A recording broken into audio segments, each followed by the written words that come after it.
श्रुतिं स्मृतिपुराणानाम् आलयं करुणालयं नमामि ಭಗವತ್ಪಾದಂ ಶಂಕರಂ ಲೋಕಶಂಕರಂ. ನಮಸ್ಕಾರ. ಇವತ್ತು ಶಂಕರಾಚಾರ್ಯರ ಜಯಂತಿ. ಲೋಕಕ್ಕೆ ಶಂಕರಾಚಾರ್ಯರ ಕೊಡುಗೆ ಅಪಾರ. ಇವು ರಚನೆಗಳೆಂದರೆ ಅನ್ನಪೂರ್ಣ ಕವಚಂ, ನವರತ್ನ ಮಂಜರಿ, ಸೌಂದರ್ಯ ಲಹರಿ, ಕಾಲಭೈರವಾಷ್ಟಕಂ, ಆನಂದ ಲಹರಿ, ಶಿವಾನಂದ ಲಹರಿ, ಇನ್ನು ಹಲವಾರು. ಇವರು ಹುಟ್ಟಿದ್ದು ಕೇರಳದ ಕಾಲಡಿಯಲ್ಲಿ. ಇವರ ಅಮ್ಮ ಆರ್ಯಾಂಬೆ ಮತ್ತು ಅಪ್ಪ ಶಿವಗುರು. ಇವರಿಗೆ ಎಷ್ಟೋ ವರ್ಷ ಆದ್ರೂ ಮಕ್ಕಳಾಗಿರಲ್ಲ. ಅದಕ್ಕೇನೆ ವೃಷಭಾಚಲೇಶ್ವರನ ಹತ್ರ ಆರಾಧಿಸ್ತಾರೆ. ಇವ್ರ ತಪಸ್ಸಿನ ಫಲವೇ ಶಂಕರಾಚಾರ್ಯರು. ಶಂಕರಾಚಾರ್ಯರಿಗೆ 5ನೇ ವರ್ಷದಲ್ಲೇನೆ ಉಪನಯನ ಆಗುತ್ತೆ. 8ನೇ ವರ್ಷದಲ್ಲಿ ಅವ್ರು ಹೋಗ್ಬಿಟ್ಟು ಅವ್ರ ಅಮ್ಮನ ಹತ್ರ ಸನ್ಯಾಸತ್ವಕ್ಕೆ ಒಪ್ಪಿಗೆ ಕೇಳ್ತಾರೆ. ಆದ್ರೆ ಅವರಮ್ಮ ಒಪ್ಪಿಗೆ ಕೊಡಲ್ಲ. ಒಂದಿನ ಶಂಕರಾಚಾರ್ಯರು ನದಿ ಹತ್ರ ಸ್ನಾನ ಮಾಡಕ್ ಹೋಗ್ತಾರೆ. ಅಲ್ಲಿ ಒಂದ್ ಮೊಸಳೆ ಬಂದ್ಬಿಟ್ಟು ಅವ್ರ ಕಾಲ್ ಹಿಡ್ಕೊಳತ್ತೆ. ಅವ್ರ ಅಮ್ಮ ಬಂದ್ಬಿಟ್ಟು ಇದನ್ನ ನೋಡ್ತಾರೆ. ಅದಕ್ಕೆ ಶಂಕರಾಚಾರ್ಯರು ಹೇಳ್ತಾರೆ, ಅಮ್ಮ ನೀನೇನಾದ್ರು ನಂಗೆ ಸನ್ಯಾಸತ್ವಕ್ಕೆ ಒಪ್ಪಿಗೆ ಕೊಡ್ಲಿಲ್ಲ ಅಂದ್ರೆ ಈ ಮೊಸಳೆ ನನ್ನ ತಿನ್ಬಿಡುತ್ತೆ ಅಂತ.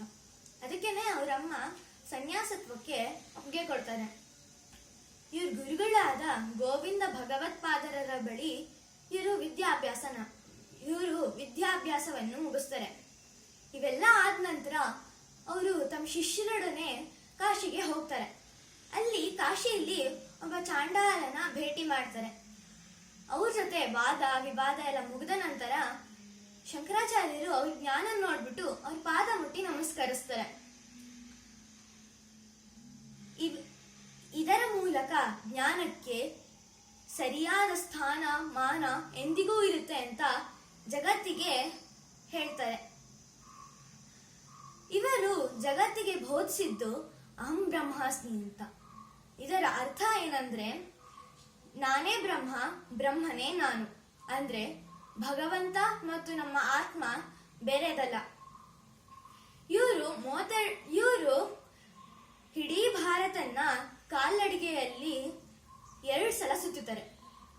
ಆಮೇಲೆ 4 ಪೀಠಗಳನ್ನ ಸ್ಥಾಪಿಸ್ತಾರೆ.